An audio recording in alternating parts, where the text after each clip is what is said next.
In this lecture, we will discuss the Carlosh law.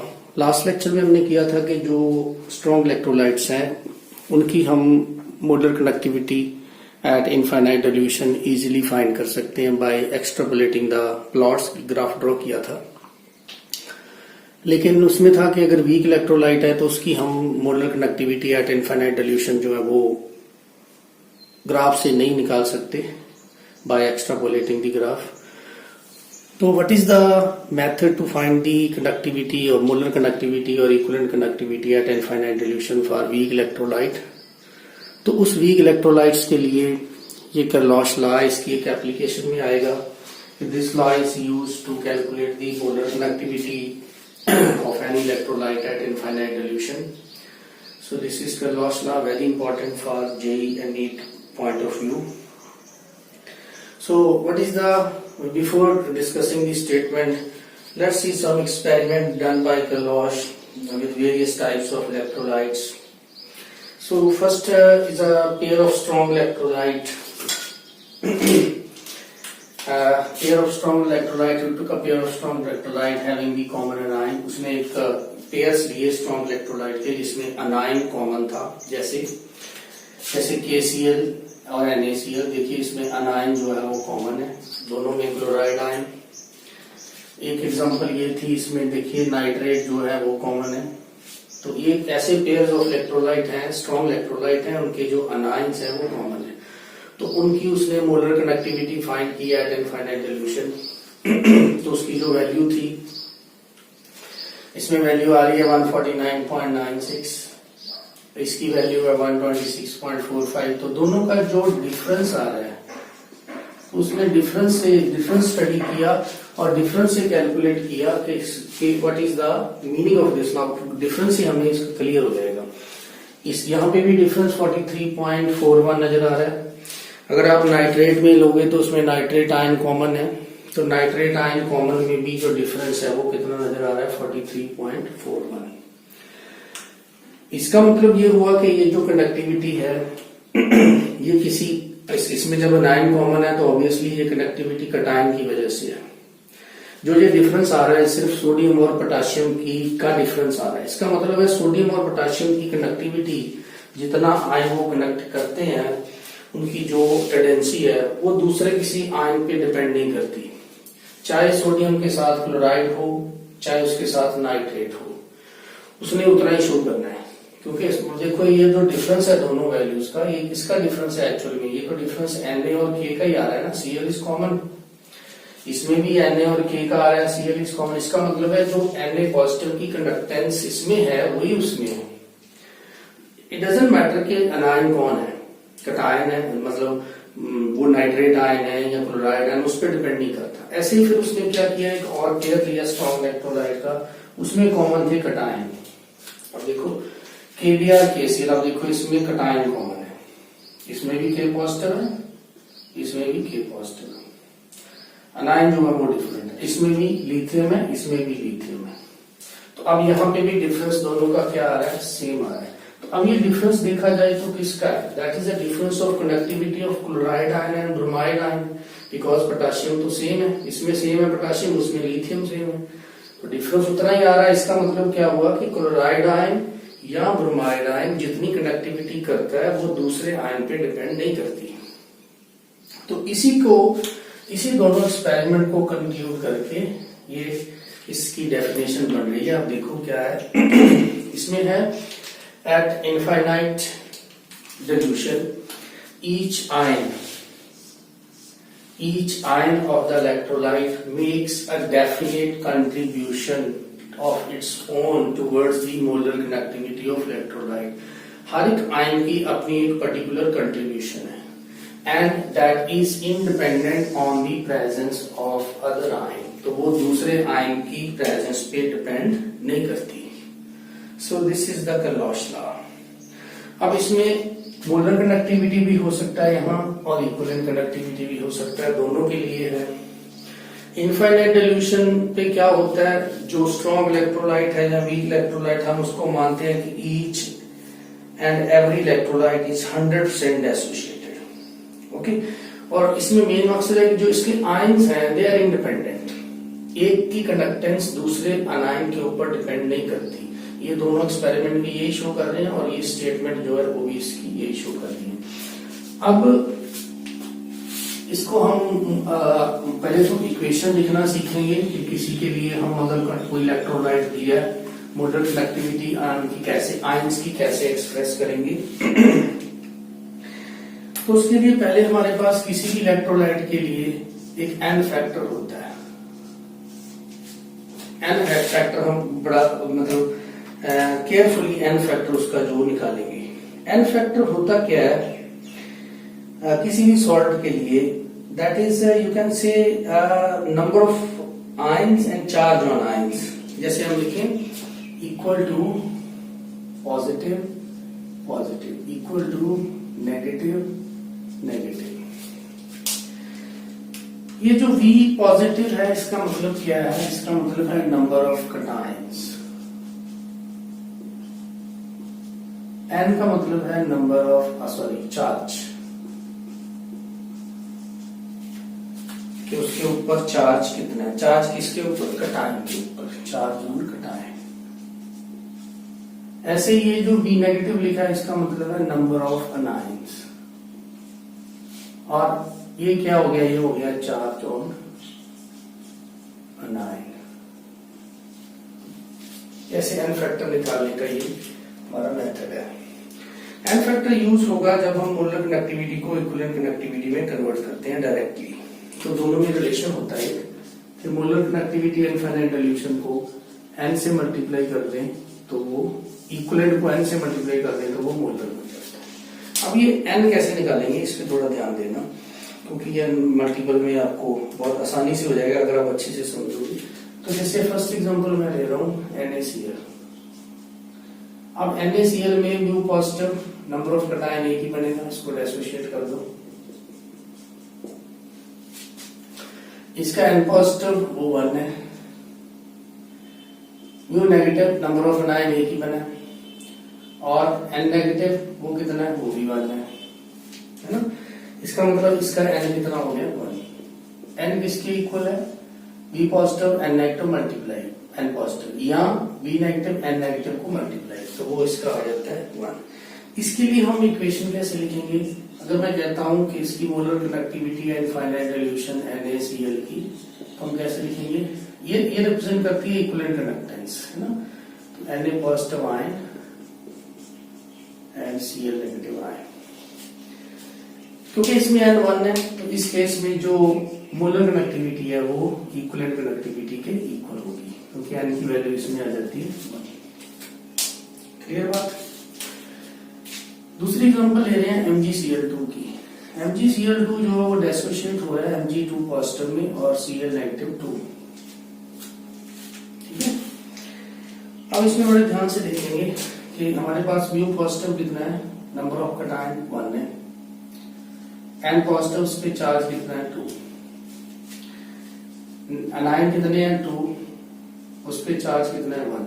इसको multiply करो चाहे इसको मल्टीप्लाई करो, N की वैल्यू कितनी आने वाली है 2। Okay, easy. तो अब अगर हम इस केस में लिखना चाहते हैं इसकी conductivity equation, like molar conductivity eight infinite solution, तो हम क्या लिखेंगे, मैग्नीशियम आयन तो इसमें एक ही है, क्लोराइड आयन इसमें 2 है, तो उसको 2 से क्या करना पड़ेगा, मल्टीप्लाई। अगर हम मोलर कंडक्टिविटी लिख रहे हैं तो कैसे करेंगे, फिर conductivity of cation Mg2 positive plus 2 conductivity of chloride ion, ये इसकी हो जाती है मोलर कंडक्टिविटी की इक्वेशन। ओके, हाँ, इसमें अगर हम इसको इक्विवेलेंट कंडक्टिविटी का रिलेशन लिखना चाहते हैं तो क्या करेंगे, N की वैल्यू 2 आ गई हमारी, तो ये हो जाएगा molar conductivity 2 into equivalent conductivity. तो अगर हमने 2 इक्विवेलेंट कंडक्टिविटी निकालनी है, इसी का फार्मूला लिखना हो इक्विवेलेंट कंडक्टिविटी के लिए, तो 2 से डिवाइड करेंगे, half of magnesium ion plus ये 1 हो जाएगा, ये हो गया इसका इक्विवेलेंट कंडक्टेंस। और एग्जांपल देता हूँ इसकी, शायद अच्छे से समझ में आ जाएगी ये बात। तो नेक्स्ट एग्जांपल मैं ले रहा हूँ एल्यूमिनियम सल्फेट की, थोड़ा सा टिपिकल ले लें। एल्यूमिनियम सल्फेट Al2SO4 थ्राइस टूटेगा किसमें? 2 तो भैया एल्यूमिनियम आयन देगा, 3 देगा सल्फेट आयन।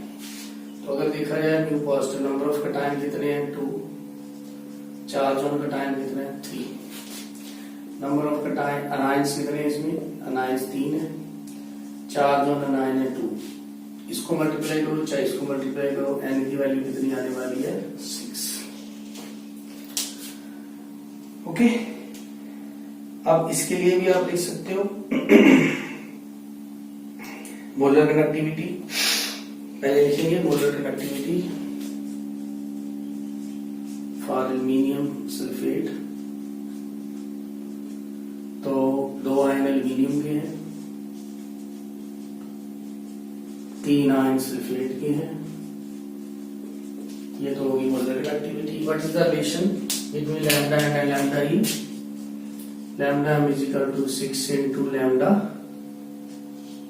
ई। तो अगर इक्विवेलेंट कंडक्टेंस लिखना है तो इसको क्या कर देंगे? 6 से divide.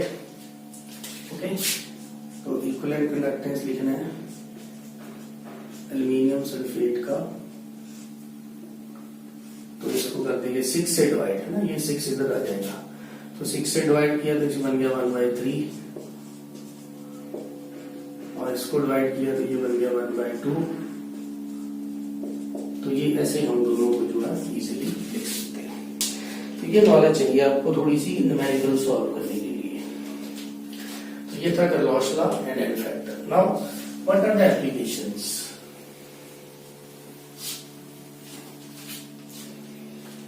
Now we will discuss the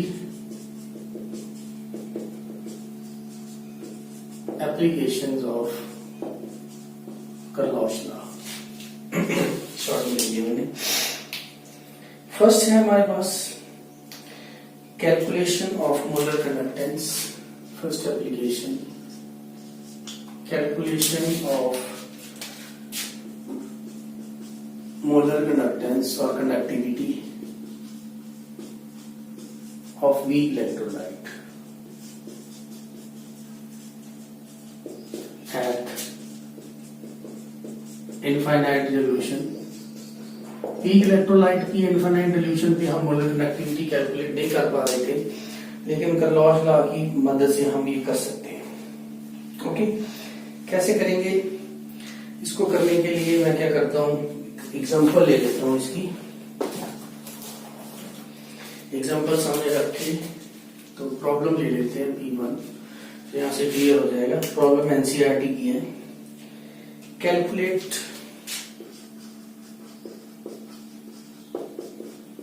lambda M infinity. यहां पे अगर 0 लिखा हो तो भी ठीक है, उसका मतलब होता है 0 कंसंट्रेशन। इन्फिनिटी लिखा हो दोनों एक ही बात है। For CaCl2 and MgSO4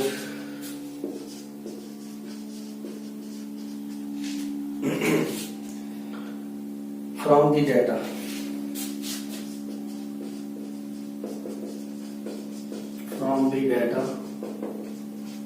given as। तो डाटा उसने दे दिया, तो पहले तो वो डाटा की वैल्यूज लिखते हैं सभी की।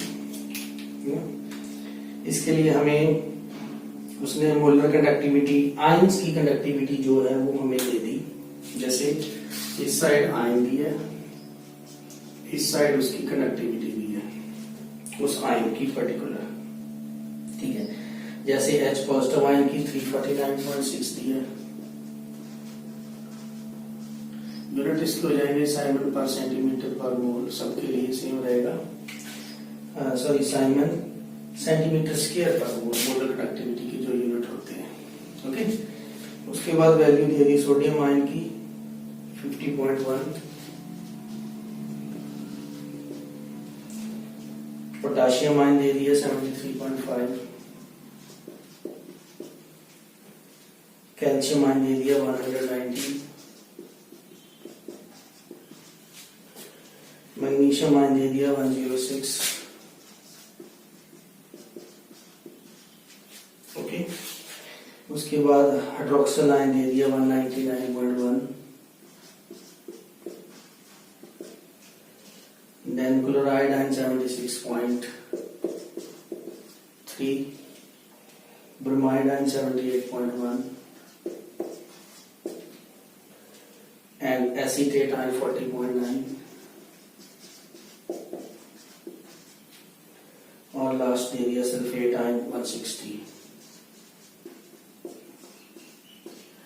तो ये वैल्यूज जो आपको दी हुई है, तो आपने कैलकुलेशन करनी है, कैल्शियम क्लोराइड का निकालना है और MgCl2 का निकालना है। तो इजी है बहुत।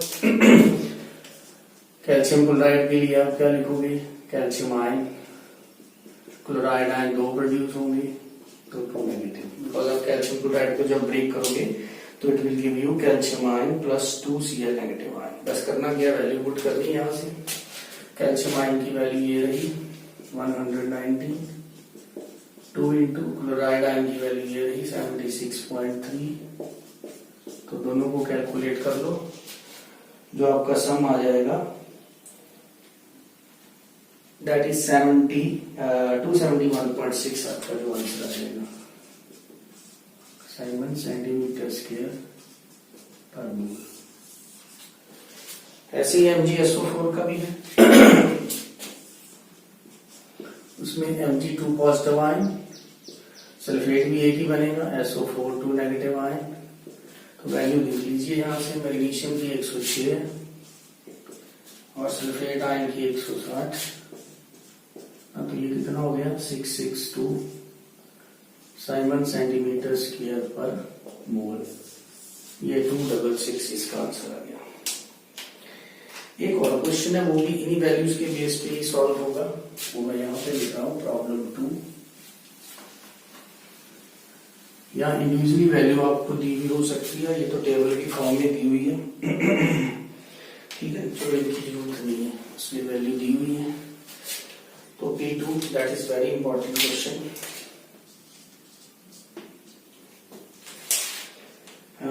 इसमें ये दे रहा है, calculate for acetic acid, calculate lambda m infinity for acetic acid, okay. Given क्या क्या दिया हुआ है, लैम्डा m HCl की वैल्यू दी है, NaCl की वैल्यू दी है,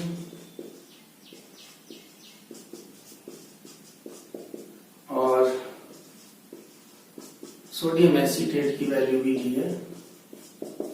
तो ये वैल्यूज गिवन है, 426 इसकी हो गई, ओके, 126 एंड 91। ये वैल्यू साइमन सेंटीमीटर स्क्वायर पर मोल सबके लिए दी हुई है। तो अब हमें करना क्या है, ये भी NCERT का है और ये CBSE में आ भी चुका है 2010 में क्वेश्चन। तो करेंगे क्या, इक्वेशंस लिखेंगे। हमें क्या चाहिए, एसिटिक एसिड। एसिटिक एसिड को जब डिसोशिएट करोगे तो क्या देगा भाई, acetate ion H positive ion. तो molar connectivity of acetic acid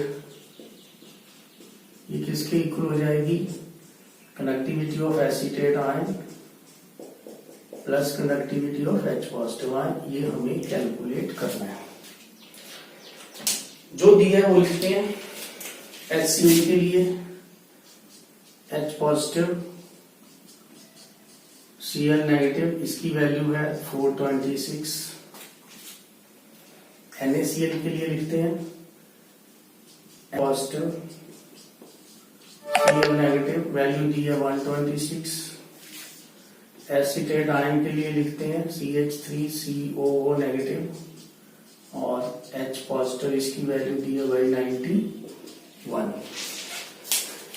ये हमारे पास 3 इक्वेशंस हैं और 3 इक्वेशंस को हम 1, 2 और 3 लिख लेते हैं।